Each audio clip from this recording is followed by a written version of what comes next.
කිසිම දවසක උදෑසනින් අවදුනාට පස්සේ මේ දේවල් 10 නම් කරන්න හිතන්නවත් එපා. වර්තමාන සමාජය කියන්නේ ගොඩක්ම කාර්යබහුල වගේම ඉතාමත් සංකීර්ණ එකක්.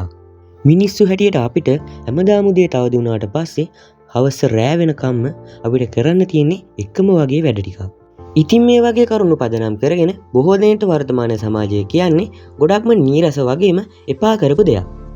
බොහෝ දෙනෙක්ට උදෑසන එලාම් එක කියන්නේ තමන්ව මරණයට ඇදගෙන යන දෙවියෙක් වගේ. මේ එලාම් සද්ද ඇහෙනවා කියන්නේ ඉතාමත් කම්මැලි සහගත ස්වභාවයක් තමයි වර්තමාන සමාජයට එන්නේ. ඒ කොහොමුණත් උදෑසන කාලය කියන්නේ ධනාත්මක සිතුවිලි වලින් පරිපූර්ණ ඔබේ ජීවිතය වෙනස් කරන්න පුළුවන් කාලයක්. ඔබ උදෑසන හැසිරෙන ආකාරය වගේම ඔබ ගන්නා තීරණ වලින් තමයි ඔබේ දවස තීරණය වෙන්නේ. ඉතින් අපි බලමු ඔබ උදෑසන නැගිට්ටට පස්සේ මේ කරන වැරදි මොනවද කියලා. බලන්න ඔබත් මේ වැරදි කරනවද කියලා. මේ වීඩියෝ එක හොඳයි නම් වීඩියෝ එකට ලයික් එකක් දාලා ඒ වගේම මේ වගේ තවත් වීඩියෝ බලන්න අපිව සබ්ස්ක්‍රයිබ් කරන්න අමතක කරන්න එපා. ඒ වගේම බෙල් අයිකන් එක ක්ලික් කරලා නොටිෆිකේෂන් ගෙන්න ගන්නත් අමතක කරන්න එපා. අංක 1 එලාම් එකේ සෝන්ස් බටන එබීම. ඉතින් මේ සෝන්ස් බටන් එක කියන්නේ මොකද්ද? සෝන්ස් බටන් එක කියන්නේ අපිට පුළුවන් එලාම් එකේ තව චුට්ටක් නිදාගන්න කියලා විනාඩි 5ක් නැත්නම් 10ක් නැවතත් ඉදිරියට එලාම් එක පිටවන්න. ගොඩක් අය මේ විදිහට මේක පාවිච්චි කරලා දිගින් දිගටම නිදා ගැනීම කරනවා. මොකද වර්තමාන සමාජය වෙනකොට නිින්ද කියන එක අතිශයින්ම වැදගත් උනත් බොහෝ වේසකර කාර්යයන් සිදු කිරීම නිසා අවසානයේ වුන් නිින්දට යන්නේ රෑ 12ක් පහුවෙලා.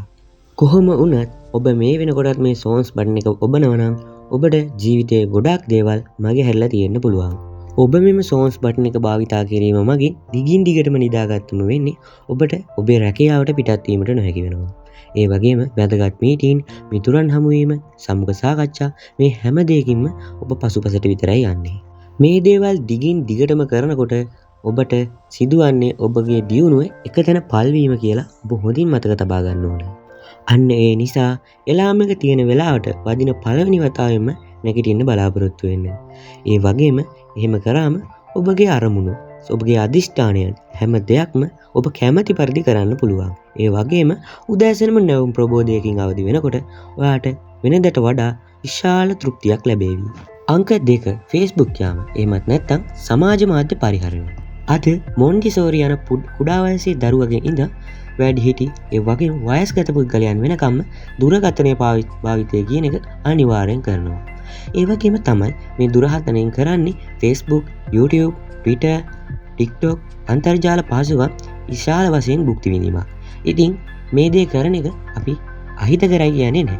මොකද සමාජ මාධ්‍යයේ නිවැරදි ප්‍රතිකරයන් තියෙනවා. නමුත් ඔබ දිගින් දිගටම මේ සමාජ මාධ්‍ය භාවිත කරමින් ඔබේ නිින්ද හිමි කර ගන්නවා. ඔබ නිින්දේදී මෙම දුරකථනය භාවිතා කරනවා.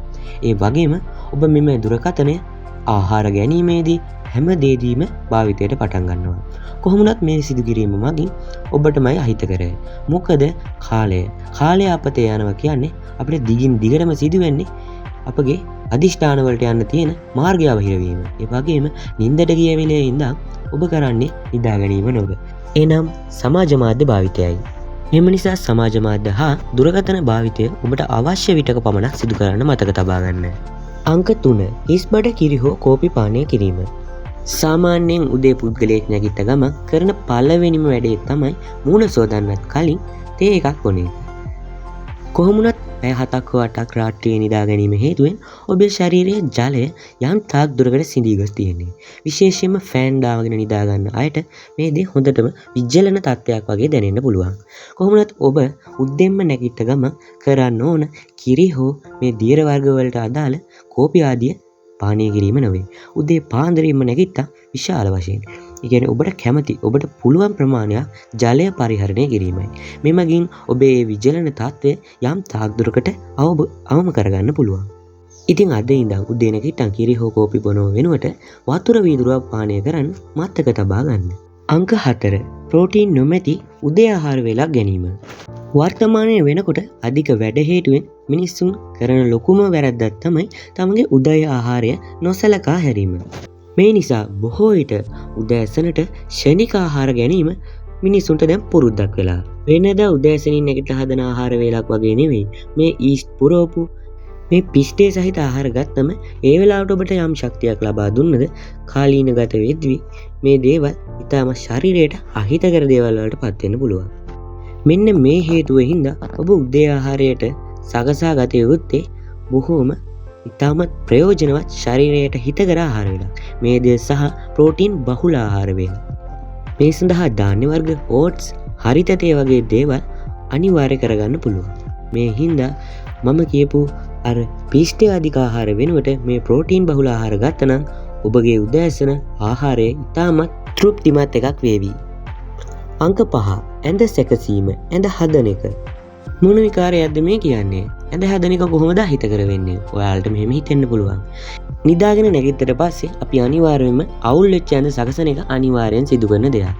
කොහොම වුණත් මේ ඇඳ මත වර්ධනය වෙන මයිටාව කියන සත්වය නිසා අපිට විශාල ආත්සාත්මිකතා සහ රෝග වලට මුහුණ දෙන්න ඉඩ තියෙනවා. ඉතින් විද්‍යාඥයන් විසින් සොයාගෙන තියෙනවා මේ මයිටාව කියන සත්ව ජාතිය අපේ ඇඳ මත වර්ධනය වෙනවා. මොවුන් එක ඇඳක පමණ මිලියන ගාණක් ජීවත් වෙන්න පුළුවන් කියලා සොයාගෙන තියෙනවා.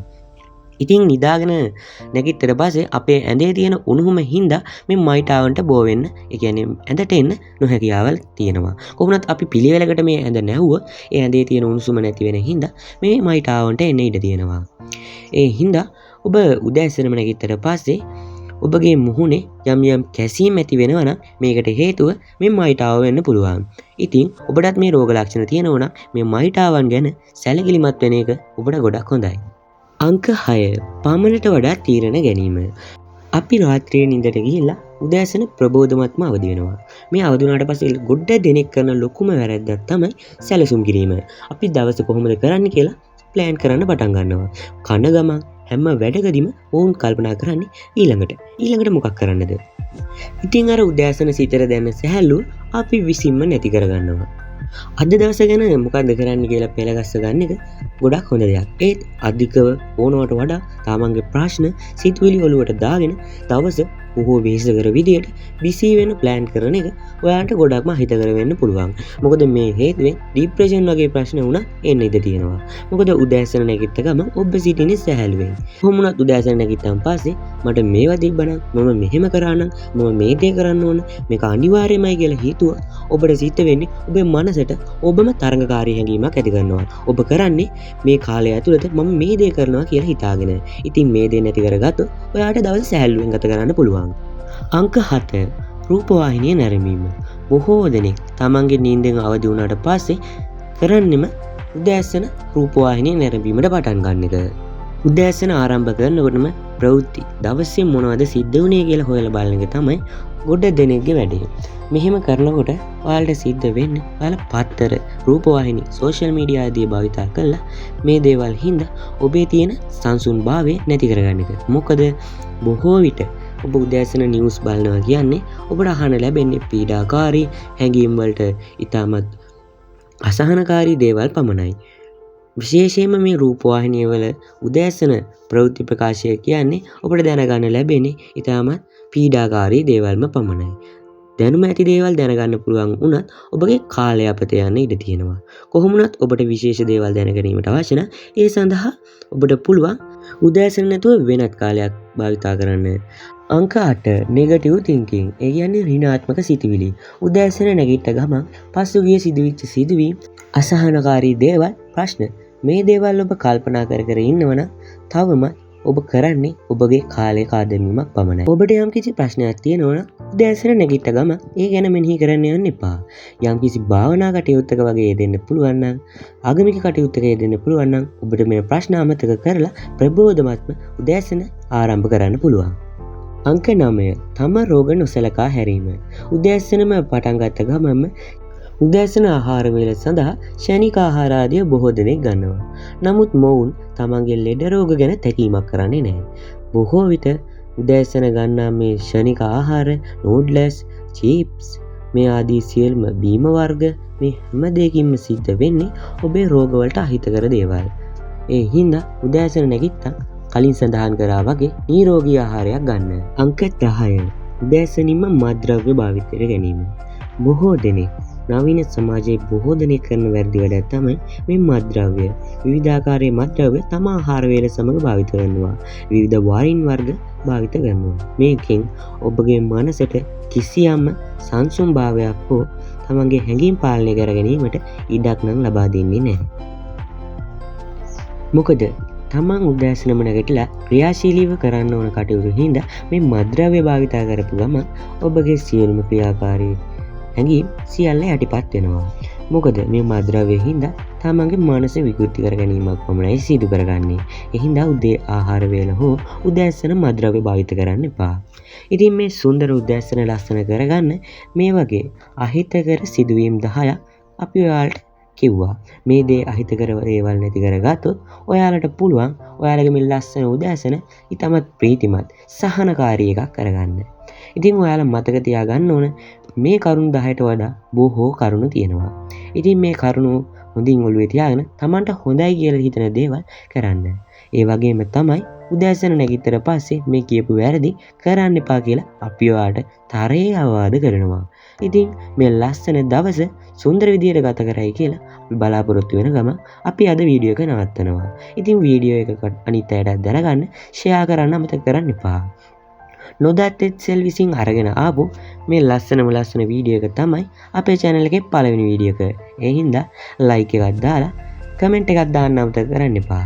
ඉස්සරහට තවත් වැදගත් වීඩියෝ එකකින් හමු වෙමි බලාපොරොත්තු වෙමින් ඔබට සුබ දවසක්.